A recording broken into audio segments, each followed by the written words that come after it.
going on, Jerome's? So we've had a lot of questions about the Vikings free agency this offseason thus far and how it affects 2025 compensatory picks. Now, we won't know officially for about a year because they had just announced the 2024 comp picks like 10 days ago or something like that. But Over the Cap does a fantastic job approximating, just sort of reverse engineering, because it is a proprietary formula used by the league.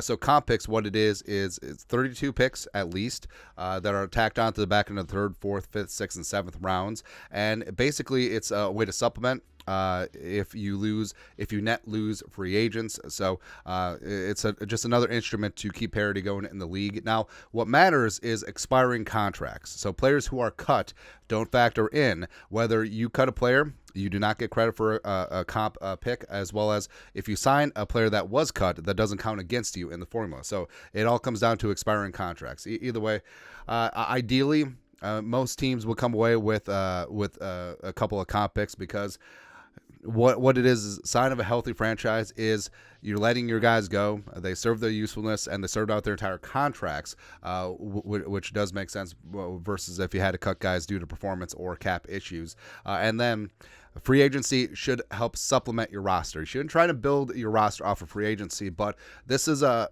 bit of an outlier for the Vikings, since they're looking to kickstart my heart when it comes to this competitive rebuild. And also, I really like some of the moves that the Vikings have made thus far. So, as of right,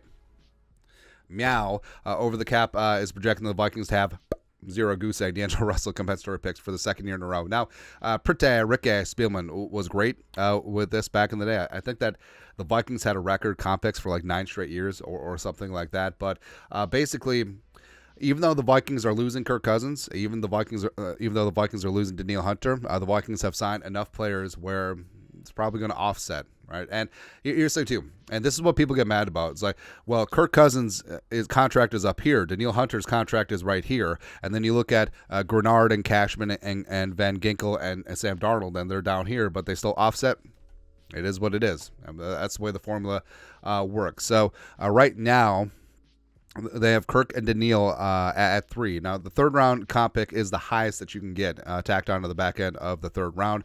Davenport is graded a 6, and same thing with Jordan Hicks. Now, this could change if Dalton Risner leaves in free agency, or once a DJ Wanham signs somewhere else. But the Vikings probably aren't done with their own free agency as well. Probably adding a corner or a receiver or a defensive lineman. Maybe an offensive lineman. Who knows? Who knows? But either way, the Vikings are probably not going to be coming away with any comp picks as of right now, but it's actually kind of okay. And looking around the league, so over on the left is their guesstimation of what's going to be going on with teams. So Christian Wilkins, Robert Hunt, Miami's going to be rolling in the Coles cash in terms of comp picks. So Miami's been pretty active in free agency, but they've signed players to lower deals, as well as they've signed a lot of players who were cut. And again, those pickups don't count against you. But losing Wilkins, losing Hunt, massive deals. Then Van Ginkel got canceled out. See, Bills picking up Gabe Davis and Leonard Floyd, a 4 and a 5 estimated. The Ravens are doing really good. Also, I feel like you should get more if your jabroni player signs in division. So Patrick Queen going to the Steelers. Who else did they lose? Oh, Geno Stone going to the Bengals. It's kind of funny, man. Yeah. Let's see where else here. I think that's it for the third, because Wilkins and Hunt with the thirds there. Raheem, the Rams get one for Raheem. The Niners get one for D'Amico and Rand Carthon, the GM of the Tennessee Titans. And basically, the rest of it just piles out into like 4th, 5th, and 7th round picks. So there you go. Again, it's always nice to pick up some comp picks. It's like found money. And like I said, I feel like sometimes fans put a little bit too much emphasis on it, where it's nice, but would the Vikings pass up signing Andrew Van Ginkel because on a very valuable deal, by the way, $10 million per season is a huge value for the Vikings. Would the Vikings just straight up pass on signing a guy like that because they're hoping for a 5th round pick in 2025? Probably not.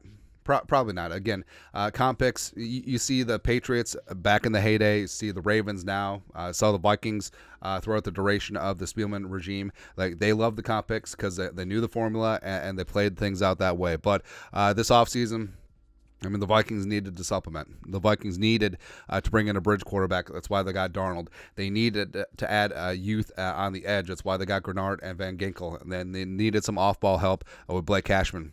So as of right now, things don't really change. Like we said, maybe if Reisner signs a decent deal somewhere, and maybe if Wanham signs a decent deal somewhere. But as of right now, the Vikings probably not looking at any comp picks in 2025. Is what it is.